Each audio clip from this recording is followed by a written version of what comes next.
Selamat malam Bapak Ibu Saudara-saudari, pemuda dan teruna, serta anak-anak yang dikasihi Tuhan Yesus Kristus. Salam sejahtera bagi kita semua.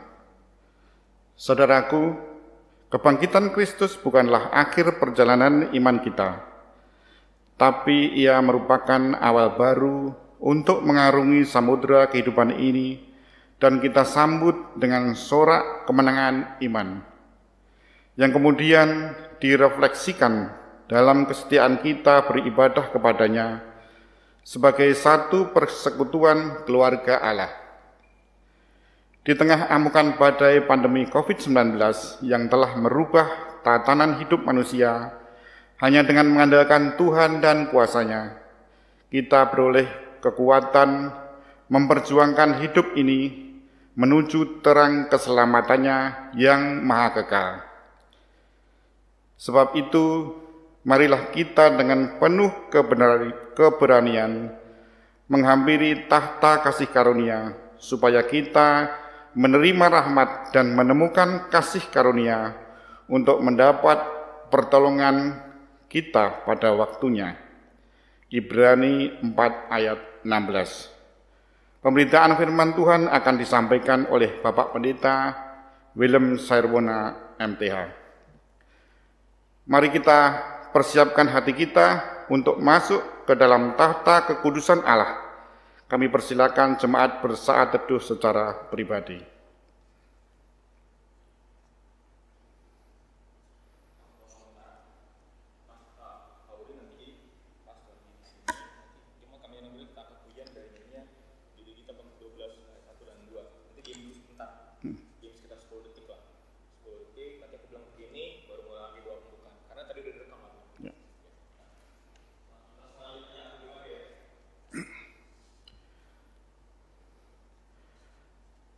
Jemaat, kami undang berdiri, kita angkat pujian dari nyanyian Kitab Bakti 12 bagian pertama dan kedua, Masuklah semua menghadap Tuhan.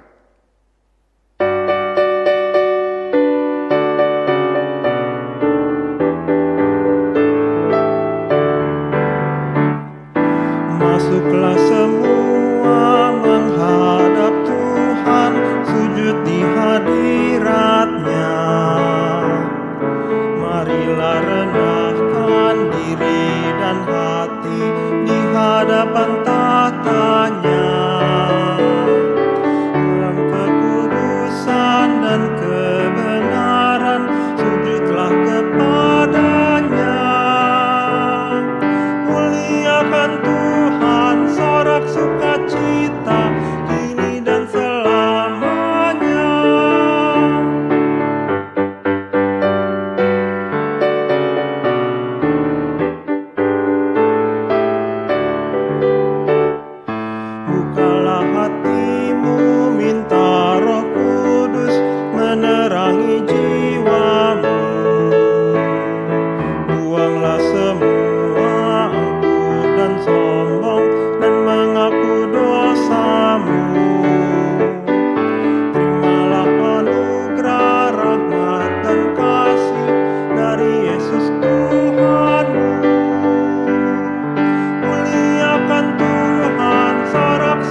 Doa pembukaan. Segala pujian, syukur, hormat, dan kemuliaan siap kami kumandangkan ke dalam relung hati kami, karena kami percaya hidup kami telah Kau berkati dengan segala kebaikan-Mu. Olehnya, di malam penuh berkat ini, kami dalam satu persekutuan keluarga Allah, siapkan hati, datang sujud menyembah Engkau dalam roh dan kebenaran. Tolong hadirlah Roh-Mu di tengah-tengah persekutuan ibadah keluarga kami. Curahkan kuasa dan berkat-Mu agar kami beroleh damai sejahtera saat bernyanyi, berdoa, dan menerima pengajaran firman-Mu. Suci kuduskan hidup hamba-Mu yang telah Kau utus untuk memberitakan firman-Mu, agar setiap kata yang keluar dari mulut bibir hamba-Mu adalah kebenaran dan kehendak-Mu yang memberkati keluarga kami. Demikian juga dengan hamba yang bertugas sebagai liturgus. Tolong berkati hamba agar pelayanan yang hamba kerjakan seturut dengan kehendak-Mu dan menjadi berkat penguat iman jemaat. Kiranya ibadah keluarga pada malam ini terjadi hanya di dalam pertolongan kuasa Allah Bapa, Putra, dan Roh Kudus. Turunlah atas kami kasih karunia dan damai sejahtera-Mu kekal selamanya. Amin.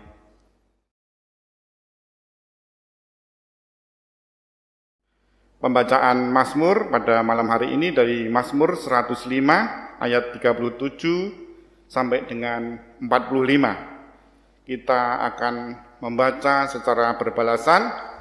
Saya akan membaca bagian yang menjorok ke kiri, Bapak Ibu Saudara sekalian, yang menjorok ke tengah.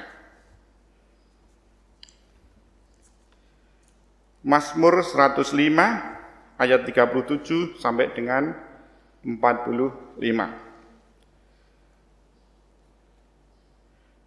Dituntunnya mereka keluar membawa perak dan emas. Dan di antara suku-suku mereka tidak ada yang tergelincir. Orang Mesir bersukacita ketika mereka keluar. Sebab orang-orang Mesir itu ditimpa ketakutan terhadap mereka. Dibentangkannya awan menjadi tudung. Dan api untuk menerangi malam. Mereka meminta, maka didatangkannya burung puyuh. Dan dengan roti dari langit dikenyangkannya mereka. Dibukanya gunung batu, maka terpancarlah air. Lalu mengalir di padang-padang kering seperti sungai. Sebab ia ingat akan firman-Nya yang kudus. Akan Abraham, hambanya. Dituntunnya umat-Nya keluar dengan kegirangan. Dan orang-orang pilihannya dengan sorak-sorai. Diberikannya kepada mereka negeri-negeri bangsa-bangsa. Sehingga mereka memiliki hasil jeripayah suku-suku bangsa. Agar supaya mereka tetap mengikuti ketetapannya. Dan memegang segala pengajarannya. Haleluya. Kita sambut nyanyian dari Kitab Bakti 57 bagian pertama dan ketiga, Roh Kudus ilhami. Roh Kudus ilhami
Jemaat dipersilahkan duduk. Pemberitaan firman Tuhan akan disampaikan oleh Bapak Pendeta Willem Sarmona, MTH. Saudara-saudari yang terkasih, mari kita siapkan hati kita, mohon pertolongan Roh Kudus di dalam doa. Sebelum membaca dan merenungkan firman-Nya, kita berdoa. Terpujilah Engkau ya Tuhan Allah kami, Allah yang boleh menolong menyertai kami ketika kami sudah melangkah memasuki tahun yang baru 2021. Terima kasih untuk setiap anugerah dan kebaikan Tuhan yang boleh kami terima dan alami secara pribadi maupun sebagai keluarga. Bahkan ketika Tuhan izinkan ada tantangan, pergumulan, sakit, penyakit yang harus kami jalani, kami juga percaya semua ada dalam rancangan-Mu ya Tuhan, untuk mendatangkan kebaikan bagi orang-orang yang mengasihi Engkau. Oleh karena itu, berikan kami pengertian lewat Roh-Mu yang kudus, berikan hati yang mau terus taat kepada Tuhan. Secara khusus ketika di malam ini kami ingin membaca dan merenungkan firman. Kami sadar kami adalah orang yang lemah, penuh dengan dosa dan kecemaran. Oleh karena itu kami juga mengaku mohon ampun akan semua dosa dan salah kami. Kuduskan, sucikan kami. Dan kami juga mengaku kami lemah dalam melakukan sabda-Mu. Oleh karena itu biarlah Roh Kudus-Mu menguatkan kami, sehingga kami tidak hanya menjadi pembaca tapi juga pelaku sabda-Mu. Hamba-Mu juga lemah dan terbatas. Biar Roh Kudus urapi dan jadikan menjadi alat di tangan-Mu di malam hari ini. Berfirmanlah ya Bapa, sebab kami umat-Mu telah siap untuk mendengar dan merenungkan sabda-Mu. Demi Kristus Tuhan, kami berdoa. Amin. Saudara-saudari, jemaat dipersilakan berdiri untuk mendengar firman Allah yang dibacakan dari Alkitab berdasarkan Yohanes 6 ayat 30 hingga 40. Demikian pembacaan Alkitab. Maka kata mereka kepadanya, tanda apakah yang engkau perbuat, supaya dapat kami melihatnya dan percaya kepadamu? Pekerjaan apakah yang engkau lakukan? Nenek moyang kami telah makan mana di padang gurun, seperti ada tertulis, mereka diberinya makan roti dari sorga. Maka kata Yesus kepada mereka, Aku berkata kepadamu, sesungguhnya bukan Musa yang memberi kamu roti dari sorga, melainkan Bapa-Ku yang memberikan roti yang benar dari sorga.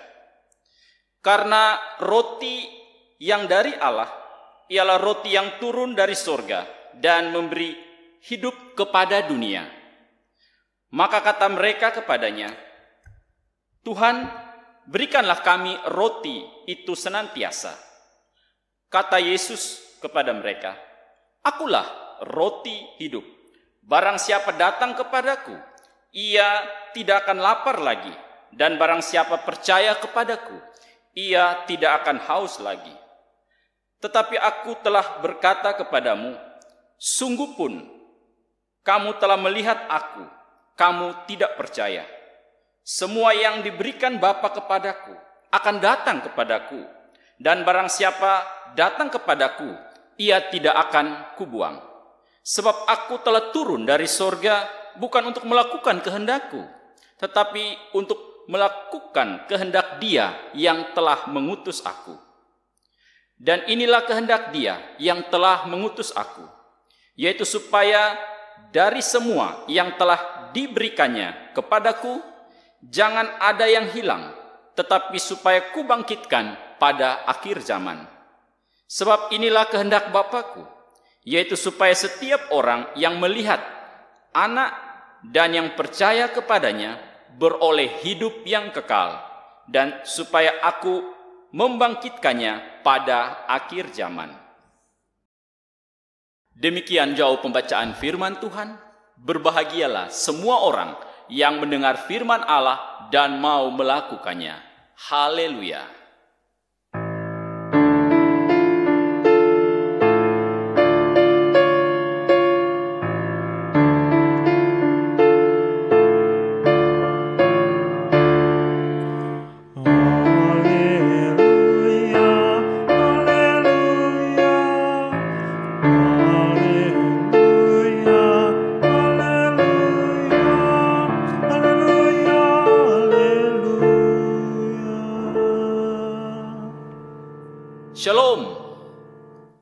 Bagaimana kabarnya Bapak, Ibu, Saudara-saudari jemaat yang dikasihi Tuhan dan mengasihi Tuhan?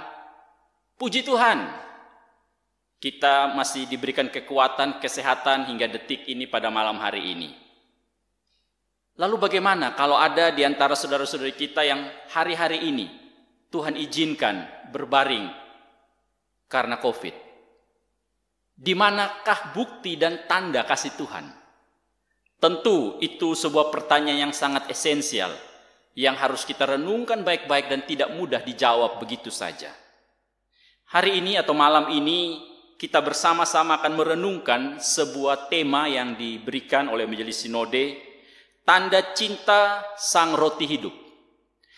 Ada dua kata kunci yang akan kita lihat secara bersama-sama. Yang pertama, tanda cinta, dan yang kedua, Sang Roti Hidup. Kata tanda, kita bisa melihat menemukan itu pada ayatnya yang ke-30. Kata mereka kepadanya, tanda apakah yang engkau perbuat? Siapa mereka? Kita bisa menemukan pada ayat sebelumnya. Di situ dikatakan mereka adalah orang banyak, di antaranya juga ada orang-orang Farisi. Nah, lalu kata roti hidup kita lihat dan temukan di ayat yang ke-35, ketika Yesus menjawab dan berkata, kata Yesus kepada mereka, akulah roti hidup. Nah, dua kata ini akan kita coba gali dan renungkan pada malam ini. Apa yang dimaksud dengan tanda cinta dan siapakah sang roti hidup itu? Saudara-saudari yang terkasih, bila kita sedikit mundur ke tahun 1916, ada seorang ahli bahasa yang dari Swiss yang bernama Ferdinand de Saussure. Dalam bukunya Kajian Linguistik, dia membedakan antara tanda dan makna yang mau dirujuk oleh tanda itu. Tanda dia sebut dengan istilah penanda, dan makna yang dirujuk oleh tanda itu dia sebut sebagai petanda.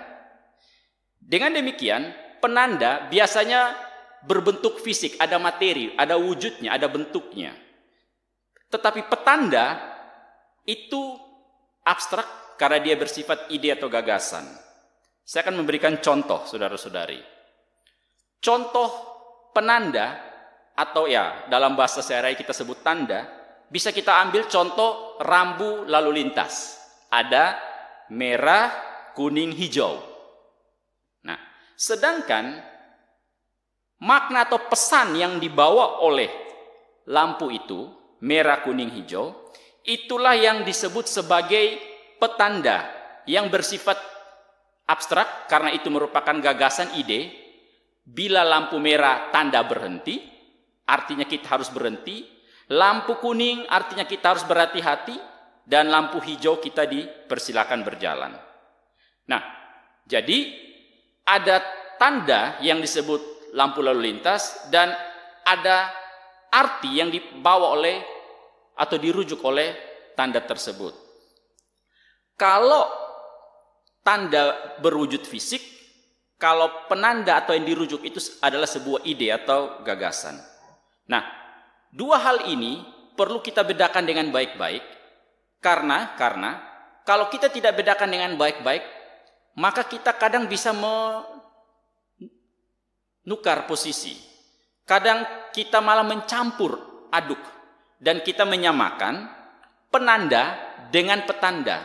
Kita menyamakan antara tanda dengan makna yang dirujuk oleh tanda itu. Saya akan memberikan contoh. Saudara-saudari bisa melihat di jari manis dari tangan kanan saya ada cincin. Ya. Cincin ini adalah tanda. Tanda apa? Bahwa saya sudah menikah. Berarti cincin adalah penanda yang bersifat fisik atau tanda dalam bahasa sehari-hari, dan maknanya atau pesannya menunjukkan bahwa saya sudah menikah. Nah, cincin yang menunjukkan menikah itu tidak boleh disamakan. Maksudnya, cincin adalah tetap cincin.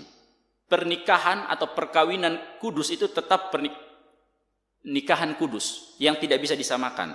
Maksudnya, contohnya adalah kalau cincin ini hilang atau rusak, apakah otomatis rumah tangga saya rusak? Kan tidak, ya.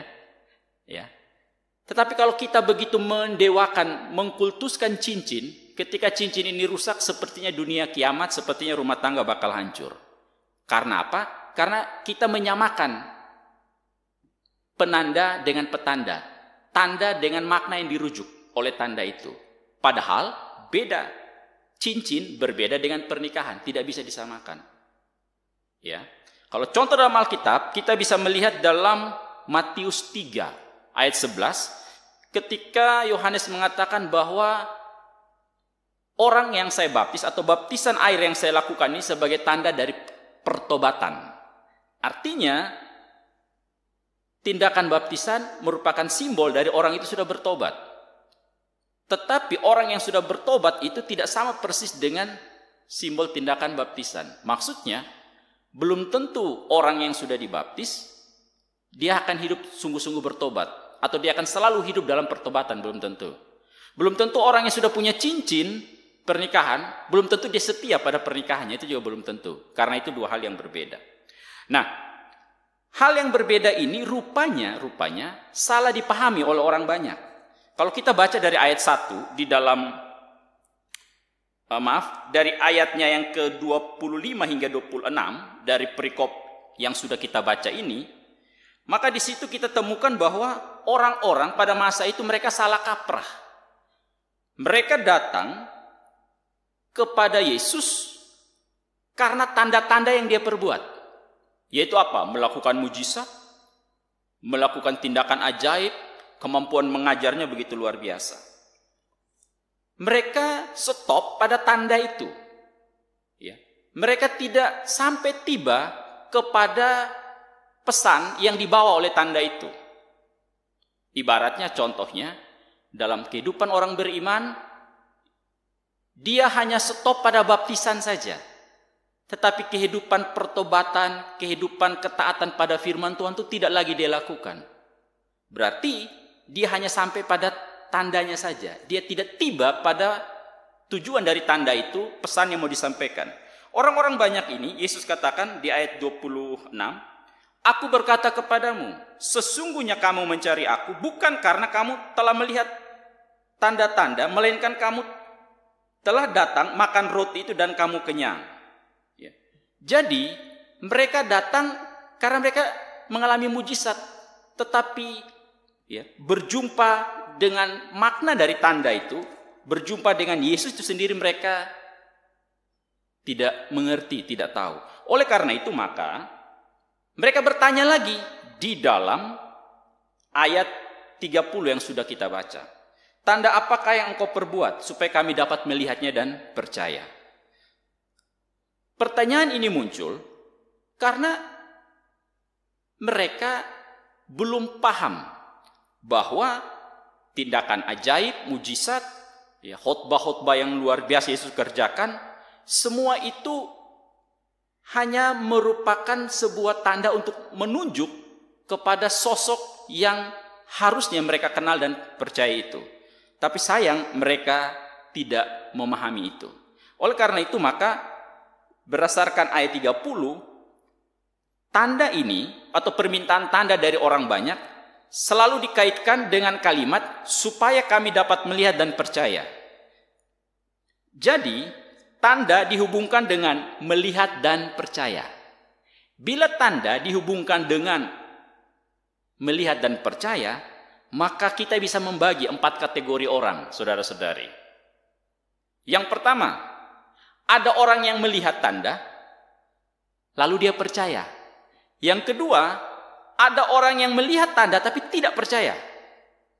Yang ketiga, ada orang yang tidak melihat tanda, tetapi dia tetap mau percaya. Dan yang keempat, ada orang yang tidak melihat tanda dan dia juga tidak percaya. Orang yang pertama, tipe yang pertama, orang yang melihat tanda lalu dia percaya, itu contohnya dalam peristiwa kebangkitan Yesus adalah Thomas. Ya, Thomas bilang, kalau saya belum mencucukkan jariku pada lambungnya, saya nggak akan percaya. Ya. Thomas butuh wujud fisik, tanda yang fisik, supaya dia bisa mengerti konsep gagasan mengenai keilahian Yesus yang bangkit mengalahkan maut. Sedangkan kategori yang kedua, mereka sudah melihat tanda tetapi tidak percaya. Diwakili oleh siapa? Dalam Alkitab dicontohkan oleh orang Farisi, ahli-ahli Taurat, termasuk orang-orang yang sedang berbicara dengan Yesus pada pembacaan Alkitab kita di malam ini. Ya. Mereka sudah berhadapan dengan Yesus, sudah melihat Yesus dan tanda-tanda mujizat Yesus lakukan, tetapi mereka tetap tidak percaya.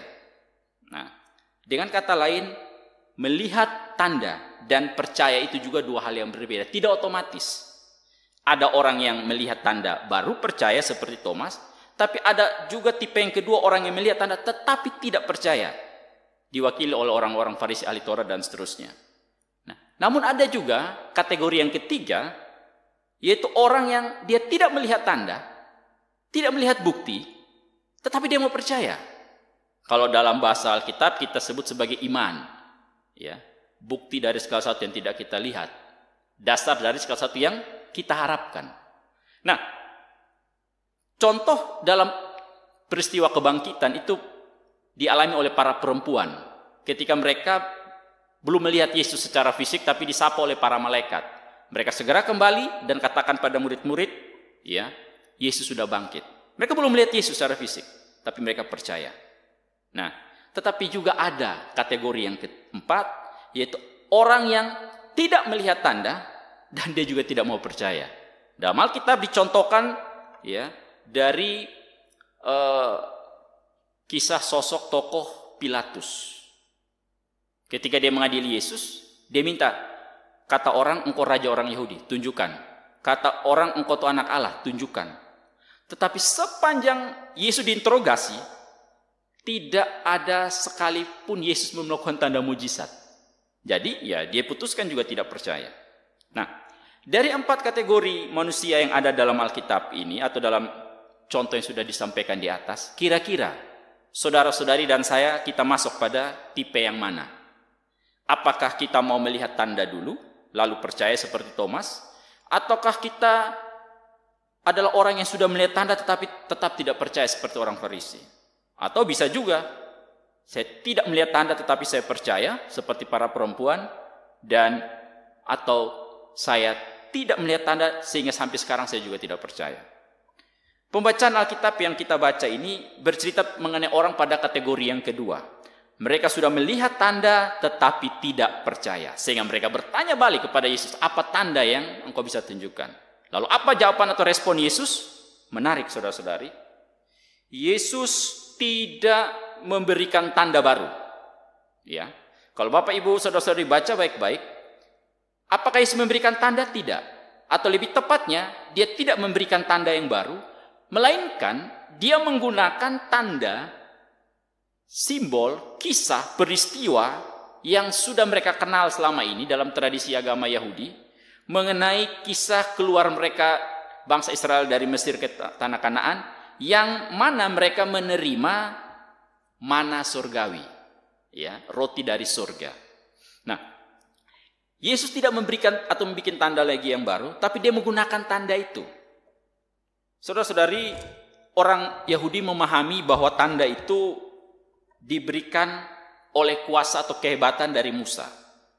Kalimat mereka diberinya di dalam ayat 21, ya, dipahami dengan huruf kecil, padahal maksudnya memberi itu dengan huruf besar. Nah, jadi sikap Yesus yang tidak memberi tanda, saudara-saudari, konsisten di bagian Alkitab yang lain ketika berjumpa dengan orang yang sudah melihat tanda tetapi tidak mau percaya. Kita bisa bandingkan di dalam Matius 12 ayat 38 hingga 40. Ketika beberapa ahli Taurat dan orang Farisi berkata pada Yesus, "Guru, kami ingin melihat suatu tanda padamu."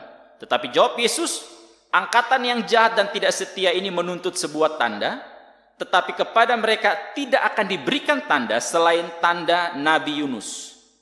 Sebab seperti Yunus tinggal di dalam perut ikan 3 hari 3 malam, demikian juga anak manusia tinggal dalam rahim bumi 3 hari 3 malam.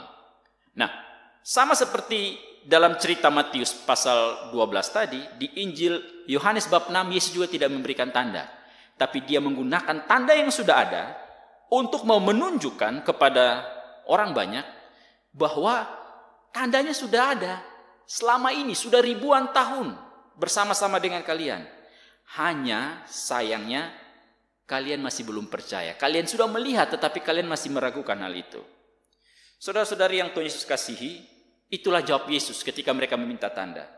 Sehingga Yesus mengatakan, akulah roti itu.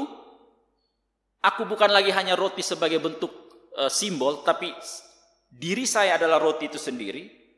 Dan barang siapa datang kepadaku, ia tidak akan lapar lagi. Dan barang siapa percaya kepadaku, ia tidak akan haus lagi.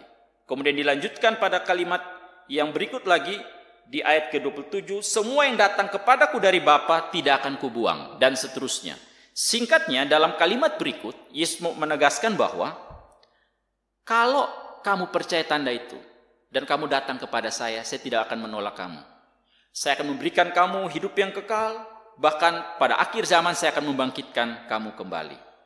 Saudara-saudari yang Tuhan Yesus kasihi, dari 4 tipe orang itu dan kesaksian Alkitab yang sudah kita baca, di mana Yesus tidak memberikan tanda yang baru lagi, tapi menggunakan tanda yang sudah ada, maka pertanyaan refleksi yang perlu kita renungkan pada kesempatan saat ini.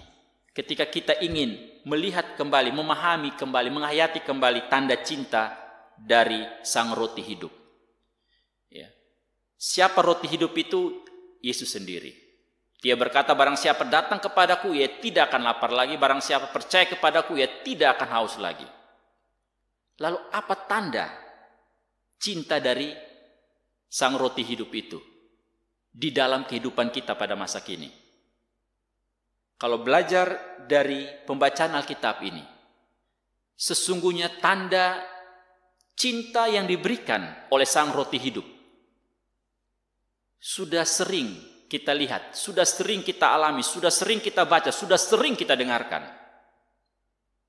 Tetapi berapa banyak di antara kita yang bisa mengenal bahwa di balik tanda ini ada kuasa Allah, di balik peristiwa ini ada maksud Tuhan.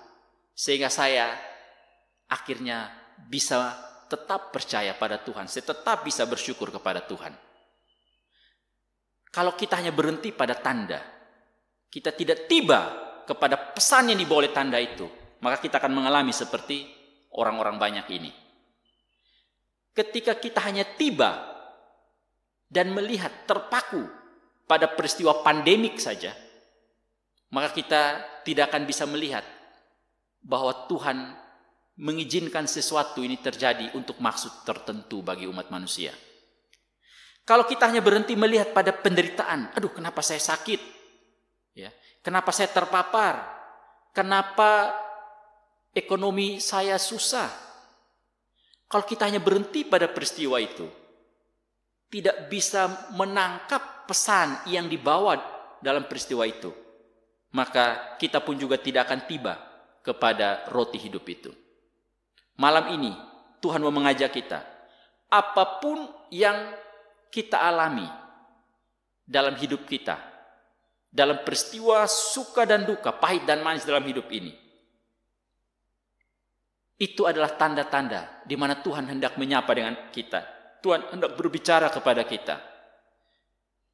Tinggal apakah kita bisa mengerti dan memaknai pesan Tuhan itu dengan baik.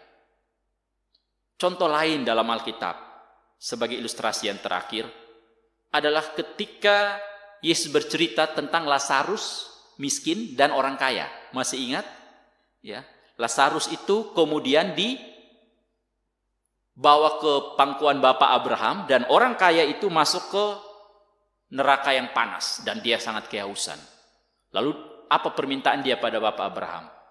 Tuhan, tolong supaya ada orang dari tempat ini yang mati, yang bangkit, dia bisa bangkit dan memberitakan betapa mengerikannya neraka ini kepada saudara-saudara saya, keluarga saya yang masih hidup, karena mereka masih tetap tidak mau percaya pada Tuhan. Tetapi apa jawab sang Tuhan. Ya.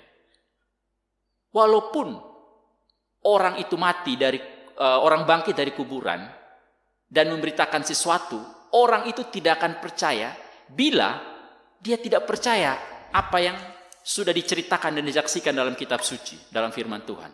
Ya. Artinya apa, saudara-saudari? Artinya Alkitab sudah ada. Ya. Petunjuk itu sudah diberikan. Tetapi sudahkah kita menggunakannya dengan baik? Sudahkah kita membacanya, merenungkan, menghidupinya?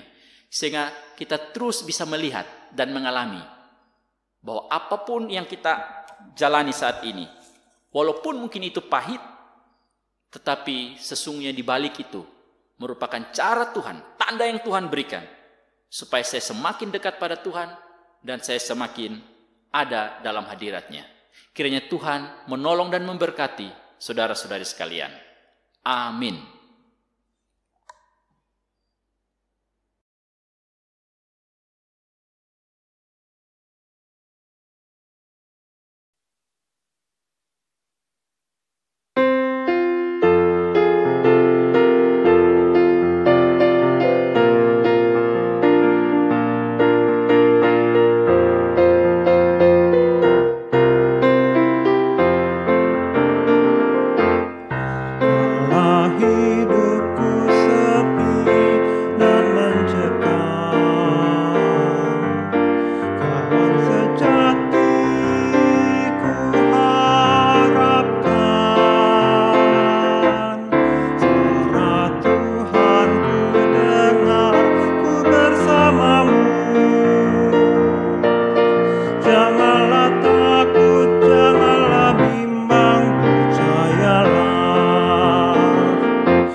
Bapak, Ibu, saudara-saudari yang terkasih, kini saatnya kita membawa beban pergumulan kita kepada Allah di dalam doa syafaat, sehingga jangan hanya kami saja yang berdoa, tapi Bapak Ibu di rumah juga disilakan untuk berdoa, dan kita akhiri doa bersama dalam syafaat ini dengan mengucapkan doa Bapa kami. Mari kita berdoa. Kami bersyukur kepadamu ya Tuhan untuk malam hari ini. Tuhan boleh mengajak kami untuk melihat kembali bahwa sesungguhnya tanda-tanda cinta kasih Allah, Sang Roti hidup itu, sesungguhnya sudah ada di tengah-tengah kami. Sudah sering kami dengar, sudah sering kami baca, sudah sering kami lihat, sudah sering kami alami. Entah itu peristiwa suka maupun duka, pahit maupun manis. Demikian juga tanda berupa kitab suci, di mana kami menemukan dan mengerti akan Engkau ya Tuhan. Semuanya sudah ada. tinggal bagaimanakah sikap kami. Apakah kami hanya berhenti pada tanda dan tidak tiba pada makna yang dirujuk oleh tanda itu? Tuhan tolong kami, agar kami tidak hanya berhenti pada membaca Alkitab atau mendengar khotbah, tapi berjumpa dengan pesan dari khotbah itu dan menghidupinya, melakukannya dalam hidup kami sehari-hari. Tolong kami agar kami juga tidak hanya berhenti pada ritual ibadah yang merupakan simbol, tanda di mana kami menyembah Tuhan, tapi biarlah kami berjumpa dengan Allah yang kami sembah, sehingga seluruh hidup kami selanjutnya, dimanapun kami bekerja, belajar, kami bermasyarakat, kami lakukan itu sebagai wujud ibadah aktual setelah ibadah ritual kami lakukan sehari-hari. Terima kasih Bapa, terima kasih. Tolong juga ketika Tuhan mengizinkan kami mengalami tantangan dalam kehidupan, tantangan ekonomi, kesulitan rumah tangga, sakit, penyakit, tolong kami juga agar kami tidak hanya berhenti pada peristiwa sedih, peristiwa malang, peristiwa duka itu yang merupakan tanda yang Tuhan berikan, bukan tanda yang baru. Dan kami mau untuk mencari tahu apa makna, apa pesan, apa kehendak Tuhan di balik tanda itu. Kalau kami lemah, kami terbatas, maka kami mau berdoa, biarlah Roh Kudus yang ada dalam hati kami, dalam hidup kami, mencerahkan pikiran kami dalam doa dan perenungan firman, sehingga apapun tanda itu akhirnya bisa kami maknai sebagai campur tangan Tuhan, dan kami akhirnya mampu bersyukur dalam segala hal seperti apa yang Tuhan kehendaki. Terima kasih Bapa, terima kasih Tuhan. Bapa di surga, pada saat ini kami datang dan menyerahkan buat gerejamu, baik GPIB secara sinodal, Tuhan Engkau menolong memberkati rencana persidangan majelis sinode pada Oktober 2021, kiranya Tuhan memberkati segala persiapan menuju persidangan ini. Kami juga menyerahkan bagi MUPEL Jakarta Timur dengan seluruh program pelayanannya, biarlah boleh tetap berjalan walaupun terbatas dan harus dilakukan secara virtual.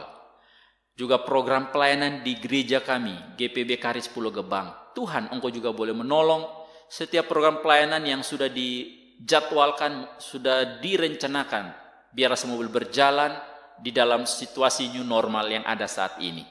Secara khusus kami juga bersyukur untuk KMJ kami yang baru, Bapak Pendeta Raintung, istri dan keluarga yang sudah secara efektif melayani kami di tempat ini.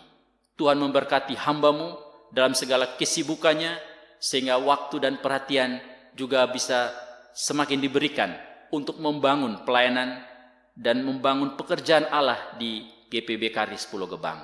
Kami juga menyerahkan ya Tuhan bagi seluruh presbiter yang lain, baik itu penatua, diaken, pelayan di komisi-komisi, di pelkat.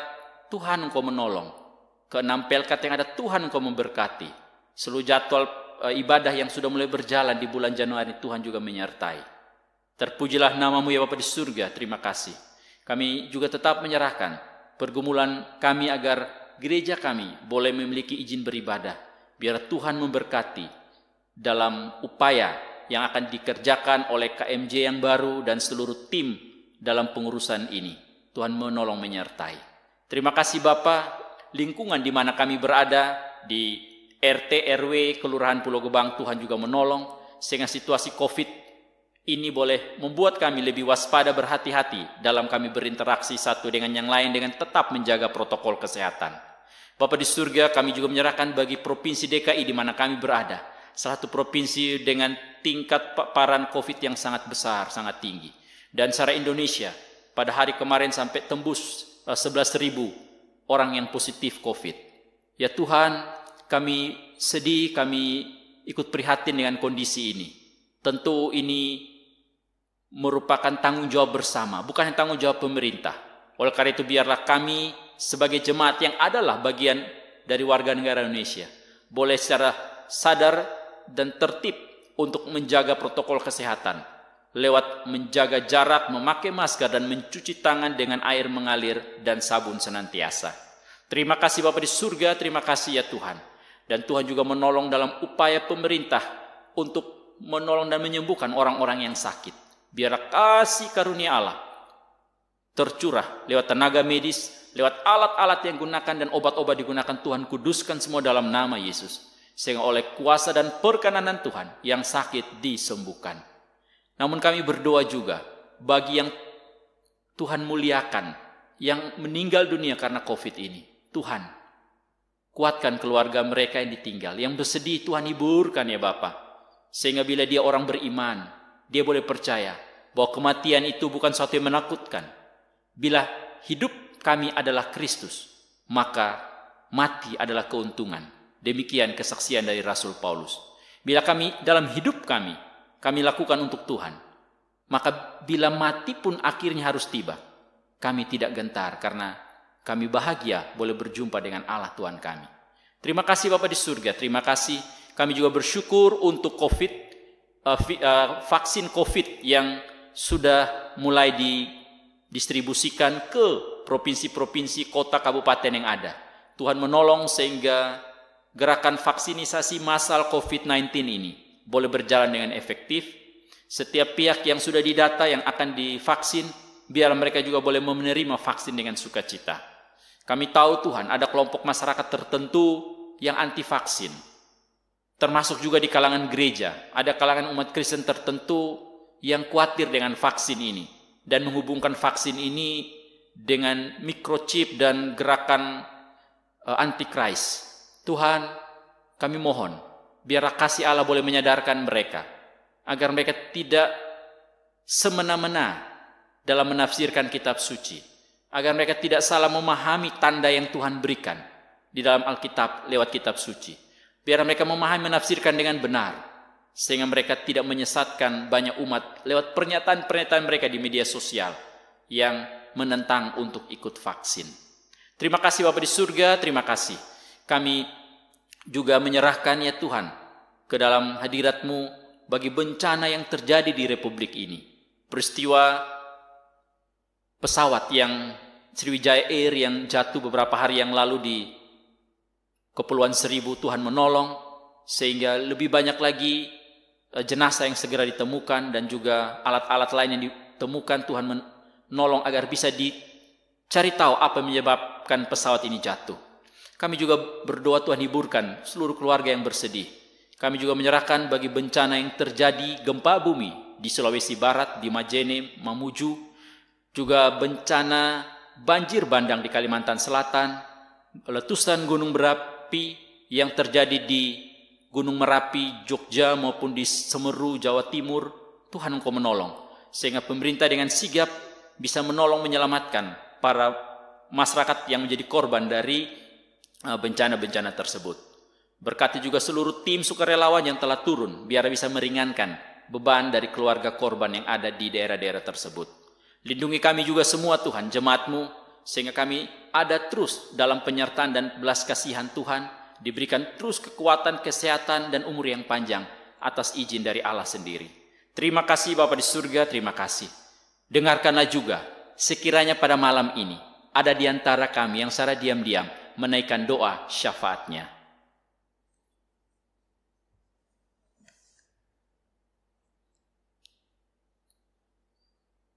Itulah doa dari umat-Mu.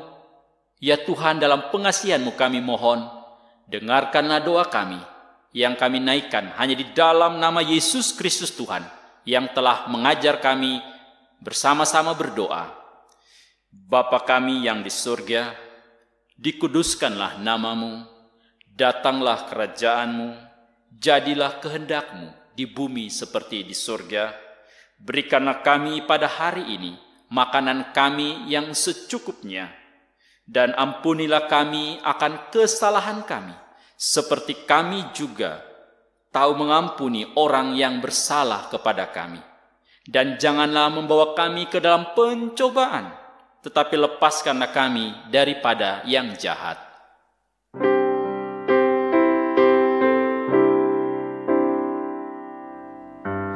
Karena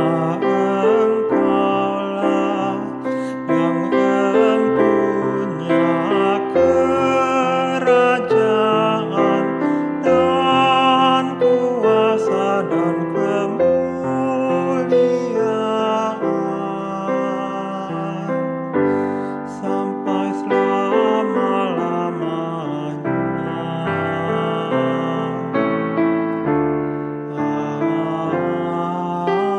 Amin. Pengucapan syukur. Saudara-saudara, persembahan yang kita berikan adalah lambang persembahan diri kepada Allah. Marilah kita berikan yang terbaik kepadanya, sebab yang terbaik sudah Ia kerjakan bagi kita. Persembahan yang saudara berikan dapat menopang jalannya pelayanan. Dengarlah nas Alkitab dalam Kolose 3 ayat 17 yang mengatakan, dan segala sesuatu yang kamu lakukan dengan perkataan atau perbuatan, lakukanlah semuanya itu dalam nama Tuhan Yesus, sambil mengucap syukur oleh Dia kepada Allah Bapa kita. Tuhan memberkati persembahan saudara. Kita memberi persembahan sambil memuji Tuhan dari nyanyian persembahan Kitab Bakti 88 bagian pertama dan kedua.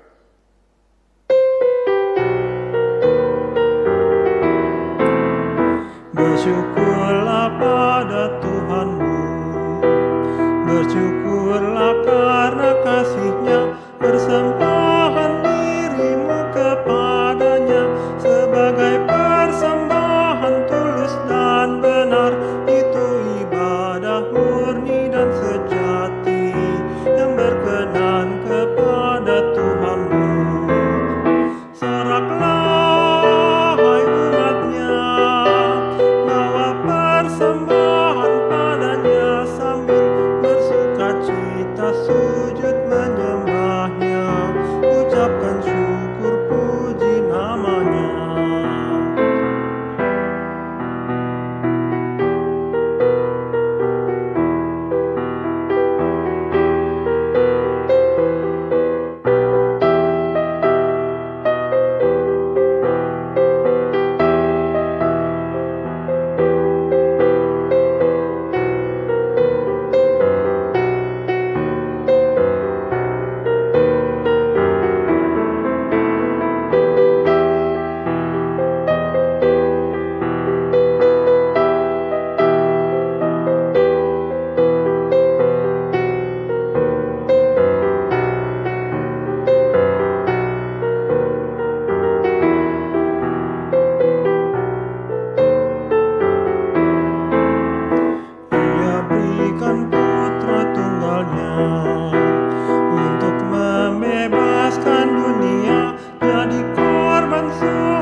Sejahtera, patutlah kita puji nama Tuhan dan persembahkan diri padanya. Soraklah hai umat-Nya, bawa persembahan padanya sambil bersukacita sujud menyembahnya, ucapkan syukur puji namanya. Doa persembahan. Jemaat, marilah kita berdiri untuk menyerahkan persembahan ini kepada Tuhan dalam doa syukur. Mari kita berdoa secara berbalasan. Ya Allah, sumber rahmat abadi, umat-Mu datang ke hadapan hadirat-Mu, seraya mendoakan persembahan ini. Terimalah persembahan syukur yang berasal dari berkat-Mu semata-mata, bukan untuk membalas segala kebaikan-Mu ya Allah. Berkatilah segala usaha yang dikerjakan untuk kehidupan keluarga kami. Sebab siapakah keluarga kami dan bagaimanakah masa depan kami jikalau kami berjalan tanpa Dikau ya Bapa. Ajarilah kami ya Allah, agar kami selalu merindukan-Mu dan senantiasa melayangkan firman-Mu kepada semua orang. Amin. Persilakan duduk. Warta sektor. Sehubungan pada malam ini akan dibuka kembali kegiatan rutin ibadah keluarga, ibadah pelkat usia dewasa, dan ibadah komisi teologia persekutuan doa Karis, maka kami Majelis Jemaat Karis hanya akan menyiapkan layanan ibadah online atau live streaming untuk ibadah minggu pada setiap pukul 09.00 WIB dan ibadah pelkat PA dan PT. Besar harapan kami, seluruh keluarga jemaat GPIB Karis Pulau Gebang tetap bertekun mengikuti ibadah minggu sekalipun dari rumah kita masing-masing. Sebagai persiapan hati kita memasuki masa raya minggu kedua sesudah Epifani, seberat apapun beban pergumulan yang sedang kita hadapi, jangan pernah kita meninggalkan ibadah. Karena ibadah itu mengandung janji Tuhan untuk kita umatnya. Tuhan Yesus memberkati kita semua. Berikut jadwal ibadah virtual di sepanjang minggu berjalan.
Saudara-saudari yang di rumah, mari kita berdiri untuk menyambut amanat pengutusan dari Tuhan.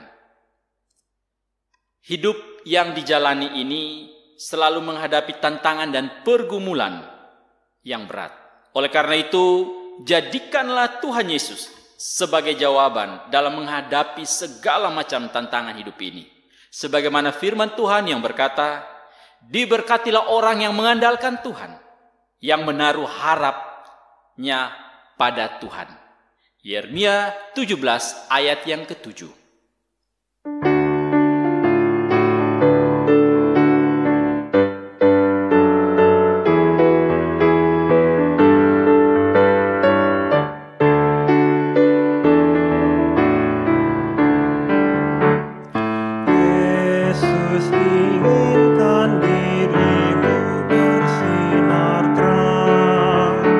Agar seluruh dunia memuji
Arahkanlah hati, pikiran, dan hidupmu kepada Tuhan pada malam ini, dan terimalah berkat dari Allah. Biarlah damai sejahtera Allah yang melampaui segala akal memelihara hati dan pikiranmu di dalam Kristus Yesus, mulai dari sekarang hingga kekal selama-lamanya.